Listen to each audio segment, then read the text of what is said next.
və şəhid ailələrinin köməyində dayanan, keşiyində dayanan bizim zəhmətkeş qardaşımızdır, Vüsal qardaşımız. Mən sözü verirəm sənə, buyur, xoş gəlmişsən. Ay maşallah, çox sağ ol deyirəm Ayramal. Həqiqətən bizim belə qəhrəmanlar diyarı Biləsuvarımıza elə yaraşır. Çünki Biləsuvar mübarizlər diyarıdır. Mən ilk öncə qarşılarında durduğum, başlarımızın tacı olan, haqqı ödənilməyən övladların vətən uğrunda qurban verən şəhid ataları. Qarşınızda baş əyirəm. Bax, burada nə qədər qonaqlar oturublarsa, hamısı sizlərə borçludur. Çünki siz övladlarınızı vətən uğrunda qurban verməsəydiniz, nə olar deyərdilər, gülərdilər, yeyib, içib, şərlənərdilər.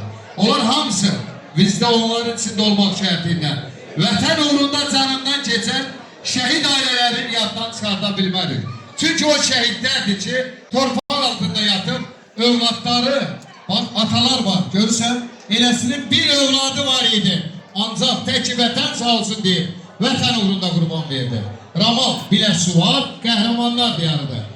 Biləsuvar deyəndə mübarizi, Orxanı, Nihadı, Rəsulu, elmini, cəsarəti, rahəti, səmədi, elmini, nurlanı və bunların simasında cəm şəhidlərə borcluyum. O şəhidlərdir ki, bölgəsindən asılı olmayaraq, əldə silah, geri dönmədən, irəli gedərək, tək vətən sağ olsun deyib, öz arzuları yarımçıq qoyub, torpaq altında olsalar da, ancaq torpaqlarımızı geri qaytarıb, ana bacılarımızın rahat, sərbəst, azad, nəfəs alması üçün canlarından keçdilər. Hamımızdan xahiş edirəm, analarımız, bacılarımız və burada oturan ağsaqqallarımız, şəhid ailələrinin şərəfinə bir gürültülü alqışlayalım. Gürültülü! Salam əlləriniz var olsun. Bəli, bugün vətənimiz üçün bədəninin müəyyən hissəsindən keçib, gecəni səhərə qədər sızıltı ilə açan qazilərimiz var. Qolundan, qıçından, gözündən keçsə də başını dik tutub, tək vətən sağ olsun deyir. Tək analarımız, bacılarımız, ağsaqqallarımız və gənclərimiz rahat yaşasın, gənclərimiz rahat təhsil alsın deyirlər. Ona görə hamımızdan xahiş edirəm. Gəlin qazilərimizi də yaddan çıxartmayalım, veteranlarımızı da yaddan çıxartmayalım.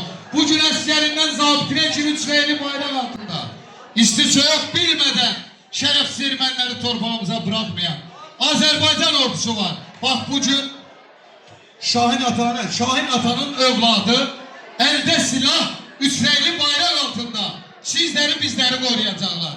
Ona görə hamımızdan xahiş edirəm. Desəm, indi oturursun, valla səhərdən çörək də yiyilsin.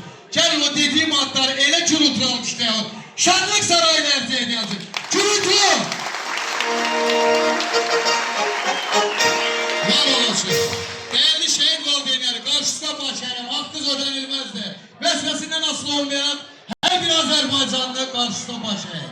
Çünki bugün bu rahatlığı, bu azadlığı, bu sərbəstliyi sizin kimi atalara borcluyum. Allah sizlere ilk öncə can sağlığı, səbir versin.